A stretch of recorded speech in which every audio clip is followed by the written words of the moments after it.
What's up guys, Duarte here with another Marvel Strike Force video, and today we are going to take a look at the medical supply challenge for the tier 13, and tomorrow we will have the upload of the tier 14 also with the gold rush. So in this video we are going to take a look at which characters we can use, the strategy and the characters I focused on in order to beat this challenge as easy as possible. But before that, I want to say thanks to everyone who has subscribed recently. I'm trying to reach 6,000 subscribers until the end of the month, to Halloween, which is my birthday. It would be very nice to reach that goal until then. So if you know anyone that is not subscribed to my channel, make sure you tell them about my channel that always has tomorrow's strategies today and always the best strategies for raids, alliance wars, blitz and so on. So with all that said, let's take a look at this medical supply challenge and see which characters we can use and which is the gear that they recommend. So for here we can only use brawlers and support, and we need a squad at level 76, okay, gear tier 14 and 4 red stars. These recommendations, I feel that they are like really high, that you can do with a lot less than this, but I guess it's to prevent some players that have a little bit higher difficulty, or maybe they don't know the game that well, or they don't have the best strategy. But that's why these videos exist, so they can guide you through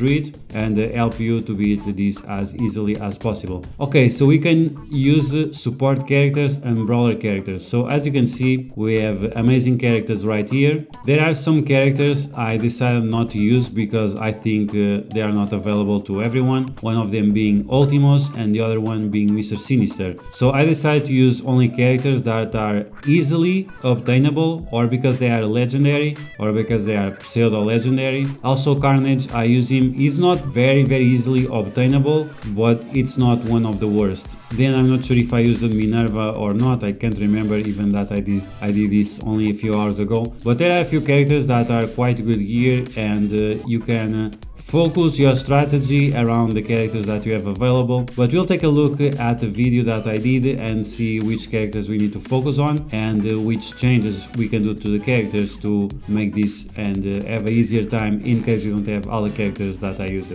Okay, so let's get started. And as a notice, I had no idea which enemies I was going to face. This was first try, first kill, so take it as it is. And so let's take a look at the characters that I use. I think I took Shuri because you want always that early defense up, especially because Venom is not available for this event because he is not a brawler, he's a controller. So because of it we have to do minor adjustments to the team. Ebony Maw is always a good option. He applies slow, he applies offense down. I think I didn't use him. I think I decided to go safe, even that I had no idea which enemies I was going to find, and I went more survival instead of damage, even that I didn't have to take such a high survival team. And the ISOs that I took, it was not taken into consideration for this specific event. Once again, I had no idea which enemies I was going to face. Okay, so let's speed up these. The only two characters that deal damage were Symbiote Spider-Man and Carnage. Now Scientist Supreme is an okay character. Let's pause this a little bit because we need to... now the only thing you need to win on this challenge is to focus on those two Heimdalls that have the arrows. As soon as you get rid of them, you instantly win. Now we have several problems here, and the problems are Strife, Colossus, and Ronan. Ronan because he dispels the debuffs that you apply on the enemy, so that's going to be a problem. And then we have Strife and Colossus, both the tanks that are quite annoying, and we need to get rid of their taunts, because if they have taunt and Heimdall has his turn, that's going to be a huge problem for you. And it was not a great option that I took Scientist Supreme, but it was not terrible because she can apply slow and defense down to the enemies.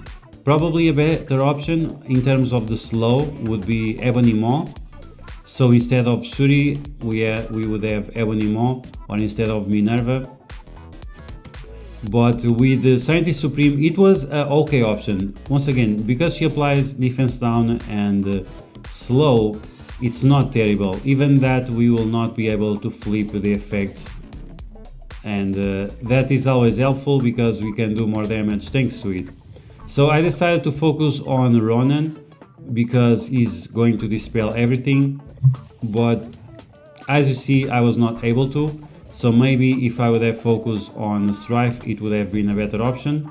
Still, I'm able to do splash damage to Heimdall, so it's not terrible. But as you'll see, I'm not going to be able to stop them in time. So one of them already had his turn. And as you saw, that's instantly. So if I had 2 more turns on the Heimdalls, I would lose the match. And like I told you, I was learning as I was going. And yeah, as soon as we get rid of Strife, then Colossus is going to taunt. So here what I should have done was stunning Colossus. The problem with that is that then we would not be able to apply slow to the next characters. So maybe once again you want to have multiple characters that apply slow. So Scientist Supreme, Symbiote Spider-Man and Ebony Maw to apply the slow as soon as the characters drop. So they have the least amount of turn meter as possible. As you can see with Carnage, I'm doing a nice amount of damage. I'm spreading the bleeds on Colossus. So that's something good. So as soon as you can, you want to focus on the Heimdalls, but as you can see, there is one Strife there in the middle. Thankfully, he died quite fast, but even if he would not die, I would be able to do splash damage to Heimdall, and that's fine. So that's something you need to pay attention as well, if you are able to apply splash damage based on the characters that you have around the Heimdalls or not. And you want to focus on characters that you don't want to focus on characters that will break your chain. Okay, let's take a quick look once again at the characters we have available and what did we learn from this video. And you don't have to go blindfolded like I did. So the characters that you want to take or prioritize is Ebony Maw, Symbiote Spider-Man and Carnage, so you can apply the slow and spread the slow around. Secondary characters you can take is Scientist Supreme. I took Shuri and Minerva, but as you saw, they are completely unnecessary. Now a character that might be very useful on this mode is Vulture, because he can apply Turn Rewind to the enemies, and that's quite helpful. Now in terms of dispel, do we have any characters that dispel? Yondu I guess would be an okay option, but definitely not, and I definitely don't suggest you to invest on him. Beast, if you have him with decent gear, but if you are bringing this amount of gear for this challenge, probably you are not going to be very successful. Once again, for sustain we have Squirrel Girl, but like I said, I would probably focus on characters that do dispel and that apply slow. So this guy would be very helpful as well, especially because if the character has defense down, you'll be able to clear 3 effects. So this would be great to get rid of Strife and of Colossus. So if you have a combination of Miles, Symbiote Spider-Man, Carnage, Ebony Maw and Scientist Supreme, I think that's going to be the best team for this specific challenge. Once again, the tier 13 of the medical supply challenge. So that's going to be the video, guys. I hope you guys enjoyed. If you did, you know what to do. Smash that like button like a boss. If you found the information on this video helpful, make sure you share it with your friends on Facebook and Discord. If you are new to my channel, make sure you subscribe for more Marvel Strike Force content, always with tomorrow's strategies today, and I'll catch you guys later.